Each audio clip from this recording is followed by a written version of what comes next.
ECSI fans, you want to revolutionize your sports investing habits? Allow me to tell you about WagerWire. WagerWire is an app that helps you become a superior bettor by allowing you to sync all your sports books and track all your bets in one place. See your current action, your betting history, and stats. You could also sign up for sports books and collect bonus offers. Follow them at WagerWire on X, as it's the best account on the platform. Head to App Store or Play Store now and search WagerWire and download the app. Good morning, sports fans from all around the globe. I am the host, Jeff Dawson, East Coast Sports Investors, and it's that time of the week for the Midday Market Report. Good friend and colleague, Mr. Tyler Wyatt, live today on his way to Mississippi to crack some aces. So we got about a 15-minute spot before he hits the radio in Knoxville and then heads down to Mississippi to hopefully run good, as we like to say. At about 11:25, Matt Grissom at Grissom on X, talking some SEC Westgate Superbook card. First and foremost, a shout out to the proud sponsors and partnerships. It's WagerWire. Head on over to Google Play, download the app. It is free. So without further ado, let's bring him in. Mr. Tyler Wyatt. What's up, T? What's happening, JD? Another week 12 already. My headliner today, can Ty and Bama corral the Sooners? We'll get to that, of course. Another week out with this quote-unquote so-called 12 brackets. 12 teams in the bracket format there. Top four pretty well locked and loaded on Tuesday. Initial thoughts, what your eyes saw last weekend, and now where the committee, or whatever you want to call them, are on Tuesday. Yeah, Indiana, maybe showed a little bit of. I don't want to say that they had been invincible to date this season, but I think maybe they showed a path to causing them some troubles for some better teams. I didn't think they would struggle, at all. And obviously it came down to a last possession, unreal catch, top, probably be a top 5 catch of the season in all of college football. But Indiana was, a bit of a surprise the way that they struggled there. We didn't learn a ton about most of the teams at the top that, Ohio State, steady as they've been pretty much all season. No real trouble at all with the, Purdue team that's just kind of going through the motions. Texas A&M maybe proved, with a statement win at Missouri. Obviously, Missouri without their starter Prebula, how much does that affect that team? But the Texas A&M offense has still proven to maybe be the real deal. Their defense has been pretty good for the last couple of years, but what they've been able to do offensively, they just keep taking steps forward. Alabama went through the motions with LSU there for a half, but I never really felt like they were in danger of losing. I know LSU had the ball there a couple of times with a chance, in the third quarter, but I just never felt like Alabama was going to lose that game. Wasn't a sexy victory, but somehow they come back and cover 20-19. Georgia out of the gate again. They've had that's been their Achilles heel, has been slow starts and then have to rally. They let Mississippi State hang around there for almost a half. I guess they scored 21 late there, and most of that 21 came late in the second quarter, but it was it started out slow and then they cruised to a 20-point win. So I think Georgia still doing what they need to do. Obviously a huge game against Texas this week. Texas Tech, I think, maybe reaffirmed that they deserve and are going to be a playoff team with a statement win against a BYU team that's now found themselves in a position where they can't fool around coming down the stretch. We talked about having a log jam of teams there at 1 and 2 losses. BYU takes one on the chin there, never really competitive. Oregon at Iowa. Iowa's kind of been back as a team that just looked, their offense looked as bad as anyone in college football. They weren't really doing, much good to start the season. And now, they take a tough loss at 6-3, but they made Oregon fight for 60 minutes to get out of there. Oregon couldn't have afforded to lose a game at Iowa there. That would have put them in the two loss category. But that's a good, solid win for Oregon. Long trip, tough environment, obviously, at Iowa. It's a good, solid win. Notre Dame, I feel like we've talked ad nauseum about this team, and they're going to figure out a way to get to 10-2 and be where they were last year. Just a dominant performance in an ugly weather environment there at home against Navy. Virginia was the big surprise for me, maybe. It was a team that, out of the ACC that was looking to steal one of those bids from the power conferences. Tough loss there. Wake Forest at home, especially. I could understand maybe struggling at Wake, but to lose like that and be just really lethargic offensively at home, that was a big surprise for me. And then, I think I don't feel like we're in any different spot than we were last week. I feel like there's just a whole bunch of teams. They're just kind of shuffling places, the 1 and 2 loss teams. And, I don't know, are we inching closer to a 3-win team, making a case and sneaking in as as one of those 12? I'm not sure, but, chaos as usual. The teams at the top have done what they've done all season, which is just win. And, those 8 to 20 teams, those teams that are kind of all there sandwiched together, just kind of shuffle spots week in and week out. And I guess it's going to be who's left at the top when we inch into to Thanksgiving and the end of the regular season. Well, it's kind of neat because the preseason pre-flops, the Penn States of the world, the Clemsons of the world, they're done. But I want to bring up Texas here for an instance where they're slowly putting things together, and they have the schedule set up right in front of them. They play at Georgia this week, Tyler, and they end the regular season against A&M. If Texas sheets, and you saw where they were in the brackets this week, all of a sudden out of nowhere, and again, they're 6-point underdogs this week, and it'll be interesting to see what happens on Saturday, and of course, what the number will be against A&M. Don't forget they were favorites over Oklahoma a few weeks ago, and the market and the books are real bullish still on Texas. A, surprised at the 6, and B, Texas sheets. I mean, obviously they got to win this week. Do they got a shot between the hedges in a night game, that is, Tyler, at 7:30 on Saturday? If Texas plays the way they did last week in a pretty, dominant 3 quarters of football against Vanderbilt, and then they allow them to score and make it close there at the end, this is a Texas team that's now won 4 straight after the Oklahoma win. The Florida loss now looks even more puzzling than it has all season. That was just a head scratcher. At the Swamp, I guess you could say Florida still still had Billy Napier, didn't have the distractions of the firing. But this is, a Texas team now, looking for their 5th win. And it's a big if Arch Manning can stay off of the turf, if Texas, can get pressure at the quarterback position, doesn't matter if it's Arch or Backa, whoever, when Georgia's playing at their best, it's because that defensive front is having their way with whoever they're playing, and they get to the quarterback.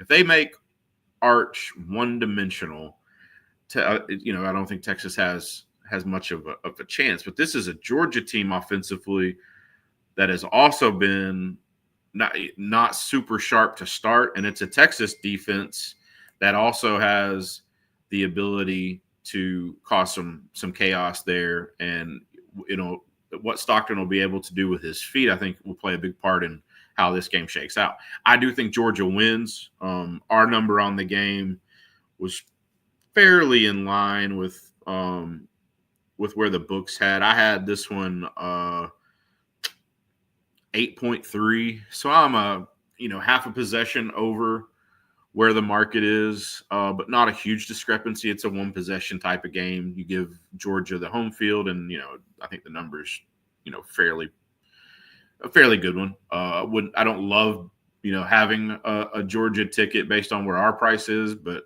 I think they win the game. So, but yeah, this is a Texas team. Certainly, if they play like they did against Vanderbilt the first 3 quarters, this will be a competitive game into the 4th quarter. And if they play like they did in Lexington, where they, squeaked out an overtime victory, then they get beat by 3 scores. So somewhere in between is probably what happens. I don't think Texas, if they win this game, obviously, they're still at 2 losses.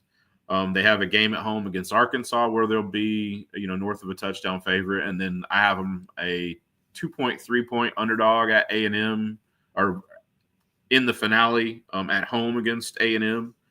So they are going to be dogs in 2 of the last 3. If they lose this one, how fired up can you be to play Arkansas at home before A&M? Then it just smells like this is a team that could end up, 8-4, or, I don't think they lose all 3. That would be, they're certainly a favorite to at least win one of the 3, a sizable favorite, but they could very well lose 2 of these 3, pretty easily. They could also win all 3. I feel like they're like every other team that's in that 8-20, kind of group. If they play really good football, they can make this really, really testy for Georgia. And obviously Georgia at 8-1 with the finale against Georgia Tech can't be, they have to be focused. I do think Georgia gets the win, though, and I think that puts Texas ultimately out of the conversation. Well, at Odds Culture, of course, on your timeline at Tyler Wyatt Bets, you have the model, you have the circa openers, and as we always do right around this time, what's the model? What do the eyes of Tyler Wyatt see in Week 12 in the NCAAF? Yeah, there's a ton of plays, and they'll be pinned to the Twitter profile here shortly for Saturday's games. But it starts tonight. Troy and Old Dominion. Circa opened that one 10. Our number on that game was 6.4. Friday action, Clemson and Louisville. You mentioned Clemson, one of those teams, big disappointment alongside of Penn State. Total in that one is a play for us. Circa opened 452.5. Our number was 6-57, so was happy to take 52.5 on the opener. Michigan and Northwestern. Circa opened 9. Our number on that one was 13. Cincinnati, after trying to forget the last week or so, will get to come home. It's a Cincinnati team that's I guess still technically alive, 5-point favorite. It's 56.5 opener at Circa. Our number on that game was 10. Ball State and Eastern Michigan. Eastern Michigan was an opening favorite at Circa, 3-point total of 46.5. We had Ball State 3.4 and 52, so players at over and Ball State at home. Oregon State and Tulsa total, 47.5 opener by Circa. Our number on that one's 54.3. Arizona State, a 10-point opener, 15.2 in our model against the West Virginia team that's all of a sudden figured out how to play some football. It's a Marshall team at Georgia State, open a 5-point favorite. Our number was 9.5. Missouri State at home against UTEP, open 3-point favorite. Player at 3. Our number on that one was 5.8. So anything 3 or under, I think, is good there. 13-point opener, New Mexico at home against Colorado State. We have Colorado State an 8.4-point dog, so happy to take plus 13 there. I think anything over 11 is a playable number in that game. Alabama, you mentioned Oklahoma. Alabama now firmly in the playoff hunt after a puzzling opener against Florida State. 6.5-point opener at Circa. Our number on that game was 11.1. So happy to take anything under 7 in that one. Central Florida at Texas Tech. Total open 48.5. Our number on that one was 53.1. Anything under 49 playable, in my opinion. USC, a 5-point opener at home against Iowa, a team that lost a tough one at home but has played better football of late. Our number likes the Hawkeyes, even though it's a long trip. Our number on that one was 2.7. Penn State, Michigan State, Circa open 7.5. Our number on that one was 2.1. So happy to take Michigan State plus anything over 7 or over. I think good for Sparty at home there. Maryland and Illinois. Illinois opens a 14-point favorite. Our number 10.2. MTSU, Western Kentucky total 59.5 opener. Our number on that one was 50.8. Also, Western Kentucky opens a 13-point favorite there at home. Our number 17.5. Anything under 14, a playable position there for us. San Jose State, a 10-point opener at Nevada. Our number was 7 on that one, so happy to take double digits with the Wolfpack at home. South Alabama, a touchdown opener at Louisiana Monroe. Our number was 3.6, so we're back in Louisiana Monroe +7. Anything 6.5, I would skip for me, but 7, I think, or anything higher, definitely good. Memphis at East Carolina. The Pirates Open. East Carolina 1-point favorite at Circa. Our number has Memphis 6.3. So happy to take them money line there in that one. Tulane opens a 17-point favorite at home against Florida Atlantic. Our number on that one was 22.4. Tennessee, 38-point opener. We saw it go to 40.5. It's ping-ponged around. Books have had it priced all over the place. Our number likes New Mexico State and also New Mexico State team total. Tennessee, 30.1 in our model. So happy to take anything over 38, I think, is good here. Team total, I saw a couple of books had New Mexico State team total 9.5 -115 -120. 9.5, I think, is good up to 130. 10, I think, is good at 110. 10.5, probably a pass, but anything 10 or less playable on the team total there. North Carolina Wake Forest total. North Carolina team defensively has been really good. Offensively, their games have been ugly to watch. 39.5 an opener at Circa. Our number was 44.3. So happy to take a little over position there. And then Liberty, a 4-point opener, 54 total there at Florida International. Our number was 7 on the game. So happy to take Liberty at 4 or better in that one. Tyler, as always, everyone knows to go to Tyler Wyatt Bets, of course, Odds Culture. You did say you'd have everything pinned. Any closing thoughts as we end your segment on week number 12? Blinking, we're already going to be in the final 12 before you know it. Yeah, the Texas-Georgia game, I think, is the big one. And then, that's out of the top 25 matchups, that's the one I think that has the most ramifications, at least. Notre Dame and Pitt, I don't expect Pitt to, I think they put up a good fight for a half, but I don't think Notre Dame is in danger of losing this one. Outside of that, Oklahoma and Alabama is the only other game. Oklahoma needs to win, obviously, at 7-2. I don't think that happens, though. Texas and Georgia is going to be the game that I look at. USC, I guess, at 2 losses, still technically alive. Need to hold serve there at home in a one-possession game. But, yeah, Texas-Georgia will have all my focus. I think that's the biggest one. We'll see chips and things shuffle, obviously, with an upset there. Texas would still be alive. Georgia technically would still be alive, and maybe that creates even more chaos. So maybe we should root for a Longhorn. Maybe I should root for a losing ticket in that one just for the sake of the show and for things to talk about next week. Well, Tyler, safe travels. Best of luck, obviously, this weekend in Mississippi, and we'll catch up with you next Thursday at this time. All right. Thanks, JD.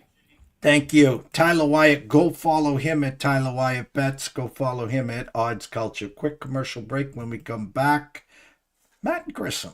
Stay tuned. ECSI fans, you want to revolutionize your sports investing habits? Allow me to tell you about WagerWire. WagerWire is an app that helps you become a superior bettor by allowing you to sync all your sports books and track all your bets in one place. See your current action, your betting history, and stats. You could also sign up for sports books and collect bonus offers. Follow them at WagerWire on X, as it's the best account on the platform. Head to App Store or Play Store now and search WagerWire and download the app.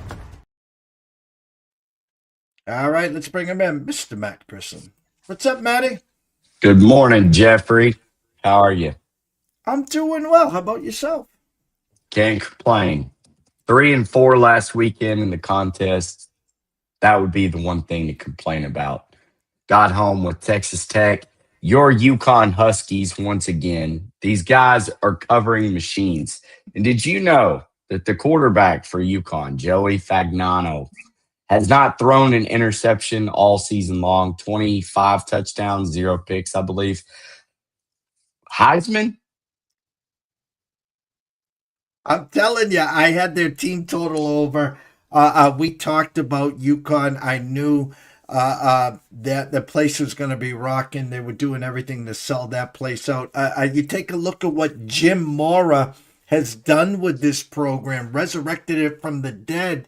And here I got to go limping up to Boston College to set up for Georgia Tech. This BC team won the first game of the year against Fordham, hasn't won since, and Bill O'Brien pulling his hair. I think we need to pull Jim Mora into BC here. I wouldn't leave UConn at this point. UConn, BC, I mean, they're basically a coin flip difference, right? Or is BC football really that prominent? No. It's an ACC setting, and they're paying Bill $5 million a year. He's got 2 years left. They will not let him go because they don't cut checks like that. Unlike the other big conferences, so they're stuck in a square peg round hole because why come to Boston College when you can just go further down south and it's a little warmer down there, Matty. Yeah. So that's interesting, though, with Mora and Bill O'Brien. Now you see Bill Belichick doing it. Uh, in regards to the Arkansas coaching search, there are several fans who really want us to hire John Gruden. And now seeing firsthand kind of this experienced NFL head coach going back to college, what are your thoughts on that? Because a lot of people think, all right, he's not going to be able to recruit, not going to be able to relate to the players. The college game is totally different, even though I would argue the college game is now more like the NFL than not with the whole free agency thing. I mean, Jim Morris had success, kind of. Bill O'Brien, Bill Belichick, both struggling. What are your thoughts on Gruden coming back to college football? Chucky gets stiff-armed by the NFL. He wins his lawsuit. Portnoy brings him into bar stools. He's having the time of his life. He made it clear not too long ago he wants another bite at the apple, but in the SEC. Now you see Florida open up. You got Arkansas. You're talking what does Lane Kiffin stick and stay? LSU available. It makes a big splash. It's not going to come cheap. But in the same token, I think you're spot on. Just go back to Nick Saban. The 6 national titles, took a bite at the apple in the NFL, comes back to college. He got out because of what's going on. It's a whole different animal. Yeah. It's not going to Matt Grissom's house 4 times and meeting his family and recruiting him, knowing that you're going to stick and stay for your 3 or 4 years because you're just going to, I didn't like the experience, I didn't play enough, or I need more money, coach. And I don't think that's in Gruden's game here, Matt. So I say no. I'd say no. Okay. Well, there has been a lot of back and forth with the fan base. There's a lot of trolling going on right now. I think every day that it gets more and more like we haven't made a decision, we're missing out on somebody else. Now, granted, James Franklin still hadn't been hired by Virginia Tech. Those rumors have been swirling for, I feel like, a month now. I still think Arkansas is in the running to get Franklin. Ryan Silverfield's another name, the Memphis head coach that's been out there. I just have no idea. These guys that are tracking planes and tweeting the eyeball emoji, it is truly eyeball emoji season right now with all of these head coaching vacancies. Nobody knows anything. I'm pretty much decided that we'll all find out here after the regular season's over.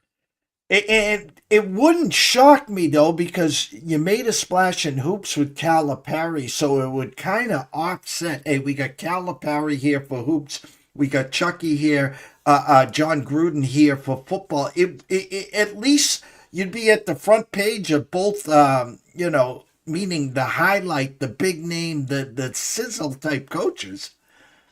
Yeah, I mean, I guess if that's what you want to do, I would rather be competitive and win football games than people talk about who our coach is.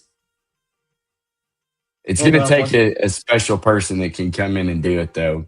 Arkansas not known for a recruiting hotbed of high school talent, so you're going to have to go recruit Texas, maybe East Tennessee or West Tennessee, East Texas, and just hope that you can get some talent in here and instill the winning mindset. And if it's Franklin, I think Arkansas fans will be happy with an 8, 9, 10 win season. And then they won't be. They'll want 11, 12, 13. They'll get spoiled. But, we've had a pretty damn good baseball coach for a long time that hadn't won the big one. So if they've got Dave Van Horn patience, they would have James Franklin patience as long as he's putting a competitive team out there on the field. Well, That's I my get. theory on it. I think the smaller coaches, meaning the smaller leagues, the Memphis coach makes a lot of sense to me. I've heard a lot of rumblings of the James Madison coach, and look where he started. And they were talking about him on a Boston College podcast, where this guy is actually from the Boston area, and his claim to fame from Division II to a small school to another small school to look what he's done with James Madison. We've seen what Signetti did. It's almost like, I know the splash, the big name, but I think the smaller guy, Memphis, for instance, I think you start with lower expectations, but you want him and need him to build a program and build a culture, Matt. Yeah, and see, that's where a lot of I feel like Arkansas fans have sour grapes over Chad Morris because that was supposed to be him. He took, I think, North Texas or SMU. Trying to remember now. I've tried to block out that whole timeline of my life, but this guy who developed quarterbacks and Deshaun Watson, when he was the OC or quarterbacks coach at Clemson, comes in, high-powered offense, younger guy, has done it at a small school, and then you go 4-20 over 2 years in the SEC, with some of those losses being to Western Kentucky and North Texas and teams that you just shouldn't lose against, kind of like Memphis this year. Well, let's dig into the SEC. What'd you see last week? Any shockers? Any teams kind of catch your eye? I think LSU just kind of played along with the whole fire your coach and then get a little bump in momentum. I think they ended up falling short of covering to the Alabama line. I'm not sure what the closing line was, but this is an interesting spot for LSU now coming back off that loss. So now you've got the 1 weekend where you have all the troops rallied and, we're going to fight for this interim head coach. Now you get Arkansas off the bye, off a heartbreaking loss against Mississippi State at home, a game that you should have won.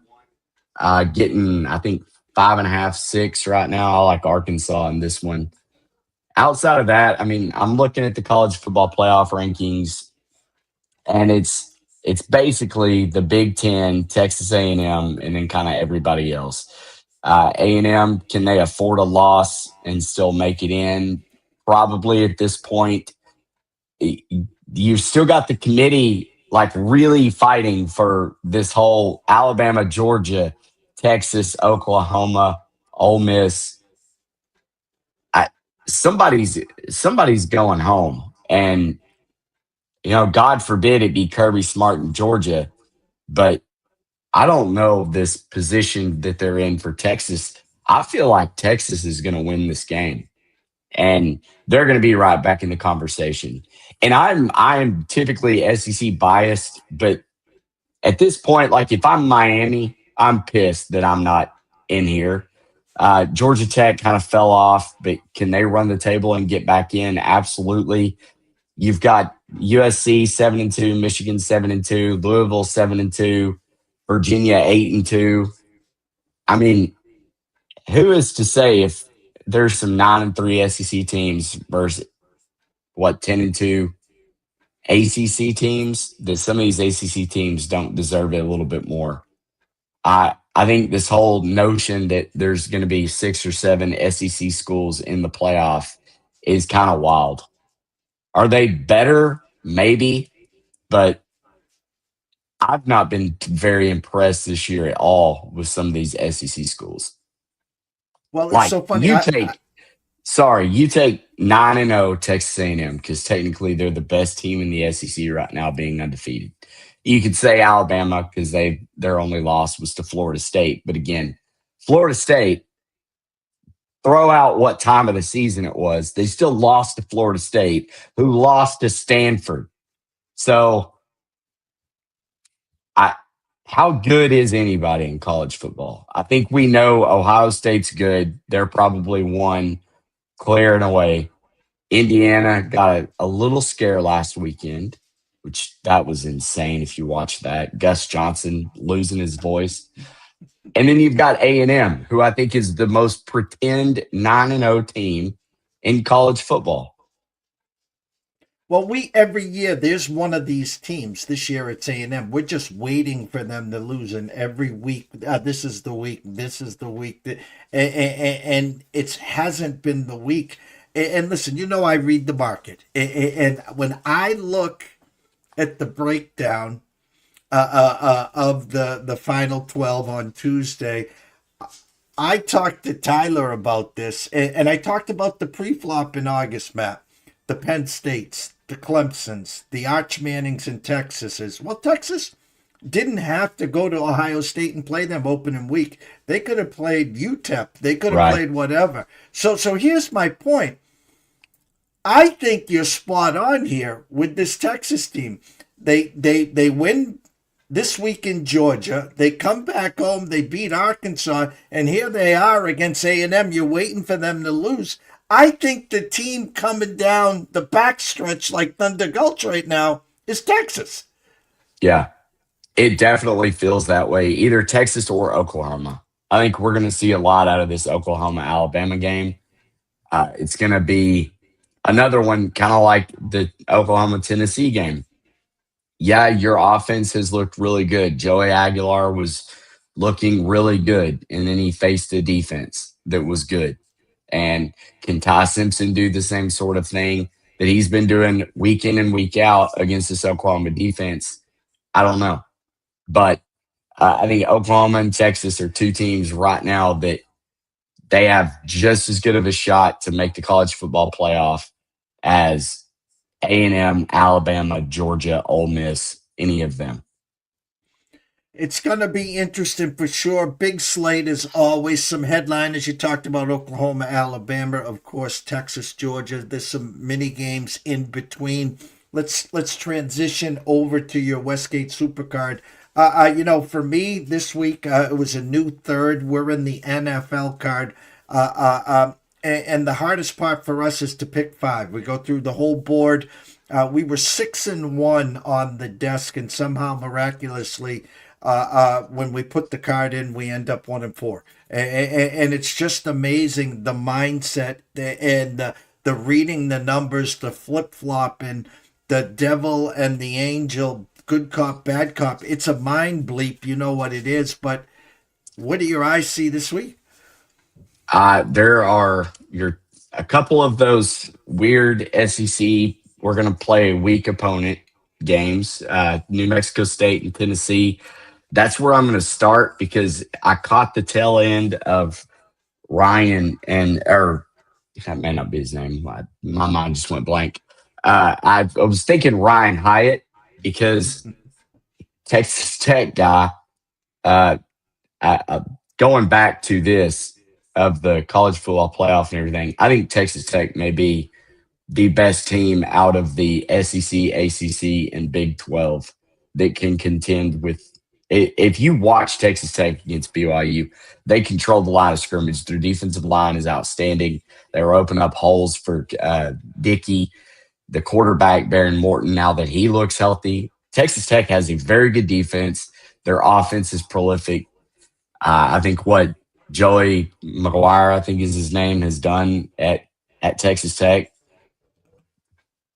they're just as live as anybody else at this point. But going back, sorry, I got off on that tangent. I need to text Ryan Hyatt and see what his thoughts are. New Mexico State, kind of been one of those darlings that I've been making money off of during the midweeks. They go to Tennessee, and Tyler had, I think he said he liked the over on New Mexico State's team total. We only make this Tennessee minus 31. I'm looking at a line on this contest card, New Mexico State plus 39. And they screw around and score 2 touchdowns and hang within this number of basically 40? I think they can. So that was my first pick on the board for the Aggies of New Mexico State plus 39. And then I'm really tempted to go back to your Yukon Huskies. 6.5. I wanted to talk to you about it. 6.5 over Air Force. You are playing a military team. These are also weird spots. So what are your thoughts as a Husky? I'm telling you, there was a great early this year. Just bet the team total over against Air Force. It has now come to a screeching halt. I will tell you this: it is a perfect flat spot for the Huskies. They were so jacked up for Duke. The place was rocking. It's going to be hard to duplicate that, number one. Number two, an academy that's going to try to play keep away. And here's the number 3 telltale sign for me, Matt. The line's 6.5. It's not 7.5. It's not 8. They're almost begging you to take UConn this week. Yeah. Yeah, they're flirting with it too. They gave us 7 in the contest. I'm looking at my book. Number. It's 6.5. 7 in the contest is that's tough. Tough spot for them to bounce back. Going back to the Big 12, I can't make myself take Texas Tech as much as I believe in them this week. I think that there's too many points that they're laying against Central Florida with 24. The model really likes the Knights for some reason, even though they've given out, I think, 3 straight losers ATS on them. But one team I'm looking at is Utah, and they travel to Baylor. Baylor has virtually no defense. They're 70th in the country. They're 78th in the country in rush defense. Taking on a Utah team who is 3rd in offensive efficiency through the on the ground and 38th through the air. Utah is going to be able to put up points. It may not be the same type of whatever it was, 43-0 at halftime like they did against Colorado, but I think Utah, Kyle Whittingham always has a powerful team, and we're getting 8 in this contest. I'm going to lay the 8 with Utah. We make this at least a 10-point spread with the Utes. So there's going to be – I'm going through this in live time, by the way. The site was down. I couldn't download the card. So I'm sitting here going through line by line and seeing which games I like. And then another one I wanted to pick your brain on is Penn State, Michigan State. Penn State, they almost do it last week. Are they believing? Is this 7.5? Are we now in favor of, is Penn State back to playing good? Or is Michigan State a little undervalued getting 7 in the hook here? Again, Penn State threw it all on the line. As you said, top 5 catch of the year, the toe tap, getting pushed out of bounds. And somehow his right foot's going out of bounds. He toe taps with the left. Gus Johnson still looking for his voice. An amazing spot. And now they got to travel to Michigan State. I think it's a flat spot. Yes, they are playing a lot better. The Penn State team that we kind of sort of thought. But I lean dogs here. Again, a potential flat spot for the Nittany Lions here.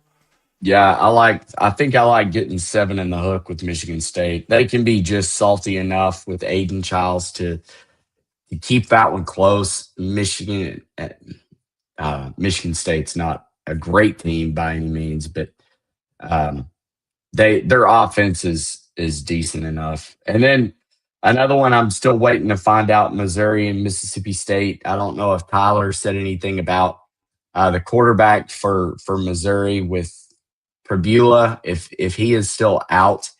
Mississippi State, they just fell flat last week, getting absolutely blown out by Georgia. Maybe the covering dream is dead now. They won against Arkansas, and now it's like, all right, now we can't play anybody.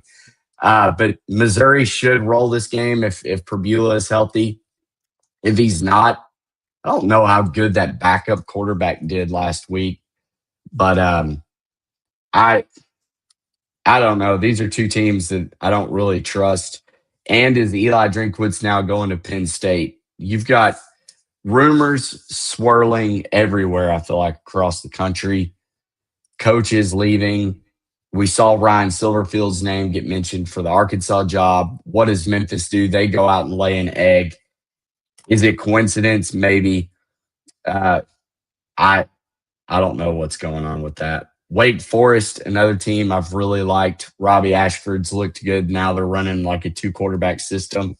They're only laying 6 against North Carolina. Has North Carolina given up on the year? Wake Forest at home. That one's probably going to make the card. Texas A&M 19.5 against South Carolina. Do I want to trust South Carolina? Absolutely not. But I don't trust A&M either. So trying to stick to the SEC there. I've already told you I'm taking Arkansas. We only get them 5.5 in the contest. LSU, just absolutely beautiful. LSU probably starting the backup quarterback as well. Still maybe playing the two quarterback system. An interesting one to me, USC and Iowa. We just saw Iowa play Oregon really close in a nasty game. Now they fly out to Southern California, and the weather ain't going to be Iowa weather. Only laying 6.5 on most books, 7 in the contest, of course. I don't care. Still give me USC. I think USC's offense is ahead of schedule from Oregon. Not going to say better, but they're playing better. I just don't think Iowa can replicate it 2 weekends in a row. You got the perfect opportunity last week, and I took the bait. I tried to bet Oregon, and I knew the line was fishy. Sean texted me and said, I've never given out a 5-star play. This week it's Oregon. And I thought, that line is so bad. If both of us love Oregon in that spot, and I don't know if you caught Kirk Herbstreit on the game day before the game. He said, this game is going to be 15-16, and Iowa's going to go down the field and kick a game-winning field goal. And he goes, yeah, that'll be the score because it's Iowa. And what was the score? It had 15 in it, I believe. No. He had 16-15, and it was Oregon that came down to kick the field goal. Yeah, and he was real close to predicting that perfectly of what was going to happen. And then once I heard that and you saw the game, how it was playing out, it was evident that Oregon was never gonna cover in that game. Sorry, my dog started going nuts. But yeah, I'm going to lay it with USC here. I don't think Iowa can replicate that type of performance again. I think USC is going to be able to move the ball. And I'm on New Mexico State over Tennessee. Alabama, Oklahoma. This is another one where I'm taking the dog. I trust Oklahoma's defense more than Alabama at this juncture of the season. You know, I think Tim Murray said last week on his podcast for VSiN, the college football betting podcast, that the ACC is an unserious league. Every time that one of them start to prosper, they just fall on their face. And I think the SEC has the potential here to kind of do that. I think you may see Georgia fall on their face against Texas, and I think you may see Alabama fall on their face against Oklahoma. So I'll probably be betting on both of those two to happen. We haven't had that train wreck, and we used to every year have that 1 week where we had the train wreck. Ohio State, Indiana have set themselves clearly apart, and now you're looking for an A&M team. They're big favorites. They'll find a way to win. But then you get the Alabamas of the world, the Georgias of the world, and what better way than this weekend if Oklahoma goes into Alabama and wins, if Texas goes into Georgia and wins, and a real big shakeup here, because we've had little talks, whispers, that there could be a 9-3 SEC team fighting to get in versus a 10-2 ACC team, and this is the weekend to start that talk. Yeah, I completely agree. It's these college football playoff rankings have been nothing really but talking points. I don't think any of them has any finality to it. They're still wide open outside of Ohio State, who I think could lose two and still make it. Everybody else, it's all up in the air still. Well, as always, Matt, everyone knows where to follow you on X at Grissom on X, of course, at the NCAA Insiders. But as we always wrap up the segment, tell them where they can find all your work, sir. Yeah, follow me on Twitter. Go to mattgrissom.com. You can check out my power ratings and all of the weekly sims and insiders expected ratings. Those will help you handicap, all pulled from collegefootballdata.com. And yeah, just check out Nick tomorrow when he comes on the show. Before I let you go, how's your Arkansas hoop team looking? Tough loss by 3 to Michigan State on the road. Guys learned a lot. It's going to be a long season, but thankfully we're very young still. Darius Acuff and Malik Thomas are both great players, but they're very young. I think Malik shot about 5 or 6 air balls.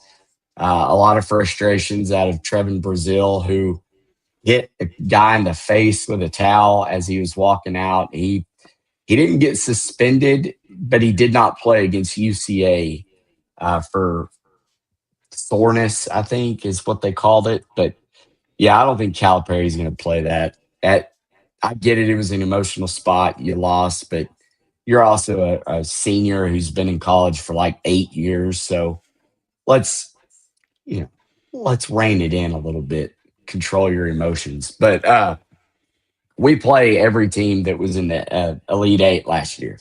So we're going to have multiple opportunities to be able to win some games, lose some games, learn from them, and hopefully be able to compete in the SEC this year. Well, we can't wait. We'll grab, as you said, tomorrow, 11 a.m., Nick Hathcote back to talk some NCAA football. We'll get his temperature report on his Notre Dame Fighting Irish as we get another week closer to college baseball. So please go follow Matt at Grissom on X at NCAA Insiders, and make sure you follow back with us at 11 a.m. tomorrow with Nick Hathcote as well. 4:30 p.m. Eastern Time, Ron Marmolewski at Ron A Sports comes on his weekly spot to talk NCAA and, of course, NFL. So for myself, Jeff Dawson at Easy Sports Invest, the one and only Mr. Matt Grissom at Grissom on X at NCAA Insiders. Wish everyone a blessed day. Enjoy yourselves and set the calendar. We'll see you at 4:30 Eastern. Stay tuned.